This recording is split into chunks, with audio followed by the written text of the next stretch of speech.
Bonjour à tous, c'est Paul Tam pour vous présenter un nouvel épisode de Sapin en sucette.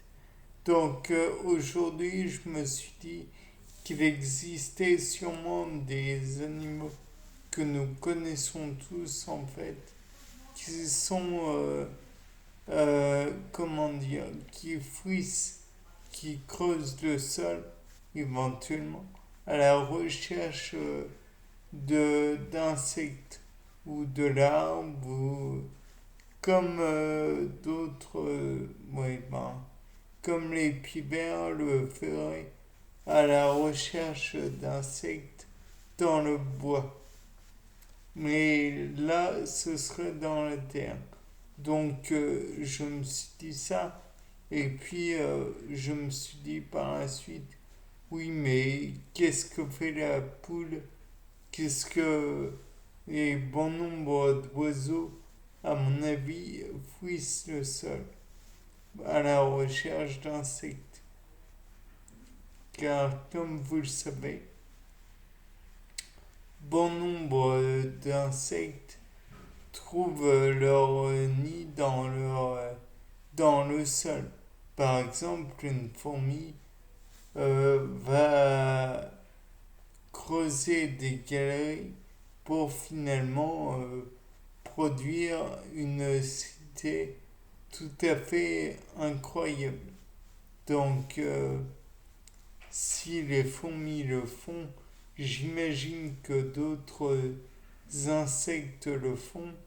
Et donc, par conséquent, il serait peu étonnant que certains oiseaux grattent le sol ou alors carrément creusent dans le sol et afin de trouver, puisque gratter le sol, ce serait en surface, mais il pourrait y avoir des oiseaux qui creusent carrément des galeries ou utilisent d'autres moyens, peut-être d'anciens cours d'eau. Ils cherchent d'anciens cours d'eau ou alors des oiseaux qui utiliseraient les cours d'eau eux-mêmes pour manger les larves ou les insectes qui seraient aux abords ou même dans le nid de la rivière ou autre, comme s'ils mangeaient des ditiques ou alors des araignées d'eau, les gens passent. Néanmoins, il est envisageable aussi qu'ils ne se bornent pas aux insectes, mais peut-être mangent-ils des poissons, et dans ce cas, on dirait qu'ils sont piscivores. Ça existe des oiseaux piscivores, et il a existé par exemple des dinosaures, donc des parents proches, puisque on le sait tous, le descendant du dinosaure à la base, c'est l'oiseau, pas le crocodile, qui serait qu'un parent, mais bel et bien l'oiseau,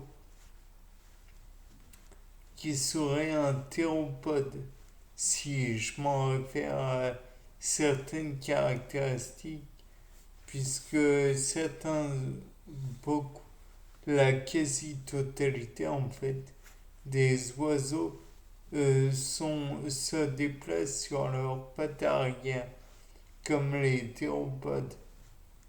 Et donc, s'ils mangeaient des insectes qui seraient dans l'eau, ça serait peu étonnant.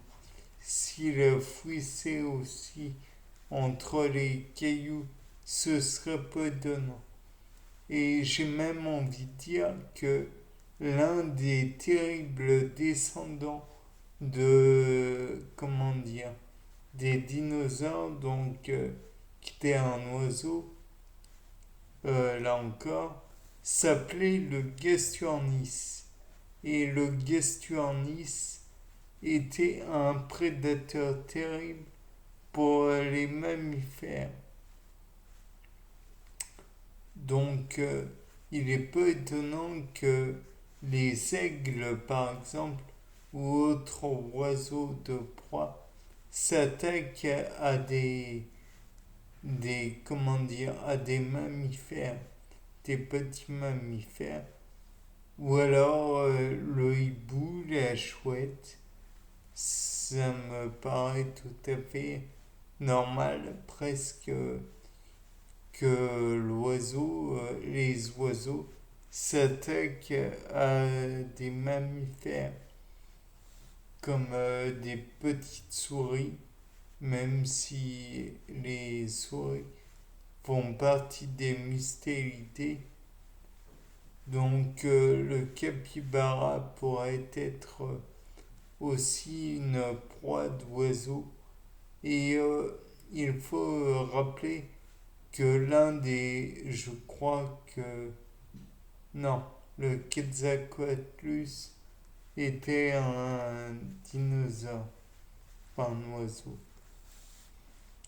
Donc il n'avait pas encore de plumes, bien que ça aurait pu. C'était pas le dame pour un nouveau sapin en sucette. Au revoir.